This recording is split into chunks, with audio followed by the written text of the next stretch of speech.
Assalomu alaykum. Efirda yangiliklar informatsion dasturi. Kunning eng muhim voqealari, mamlakatimiz va xalqaro maydondagi yangiliklar, hududlarda amalga oshirilayotgan islohotlar va jamiyat hayotiga oid muhim xabarlar bilan studiyada men Aydana Janaboyeva. Vatan tuyg'usi chegara bilmaydi, e'tibor esa manzil tanlamaydi. Shumanay tumanining olis hududida tashkil etilgan Vatanparvarlik festivali ham ana shu ezgu maqsadlarni o'zida mujassam etdi. Tadbirda Shimoli-G'arbiy harbiy okrug qo'mondonligi, tuman hokimligi, hududdagi kuch tuzilmalari rahbarlari, harbiy xizmatchilar, yoshlar hamda keng jamoatchilik vakillari ishtirok etdi. Festivalning olis hududida o'tkazilgani bejiz emas.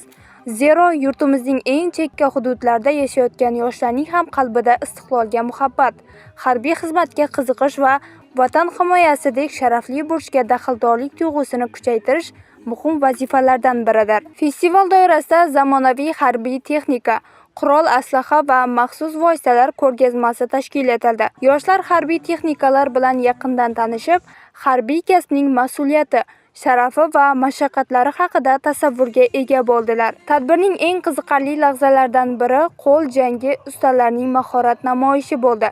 Harbiy xizmatchilarning chaqqonligi, jismoniy tayyorgarligi, jasorati va mukammal harakatlari tomoshabinlarda katta taassurot qoldirdi.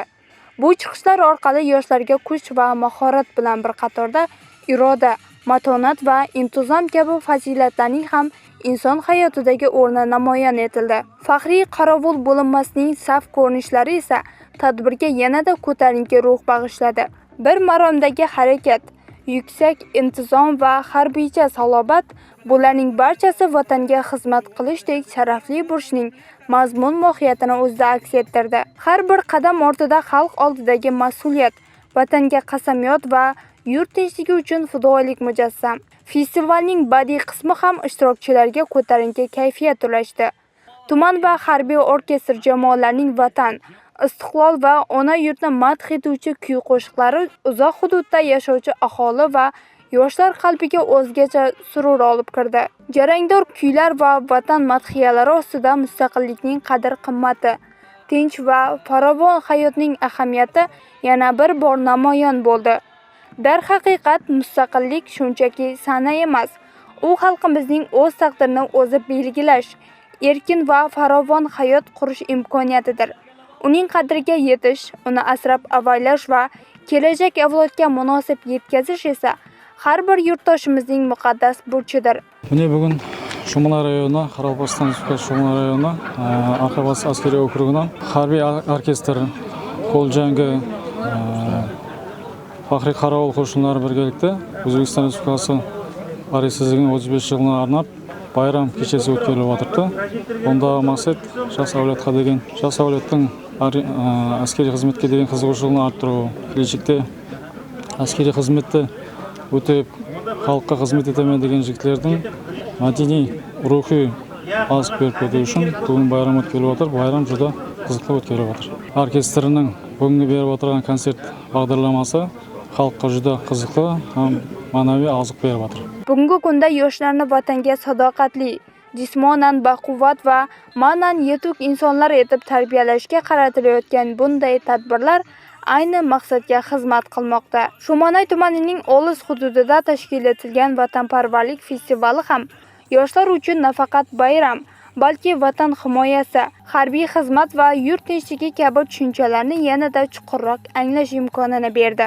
Mana bugun Shimoli-G'arbiy harbiy okrug qo'mondonligi, Shumanay hokimligi bilan hamkorlikda mustaqilligimizning 35 yillik bayrami munosabati bilan ma'naviyat festivali o'tkazmoqdamiz.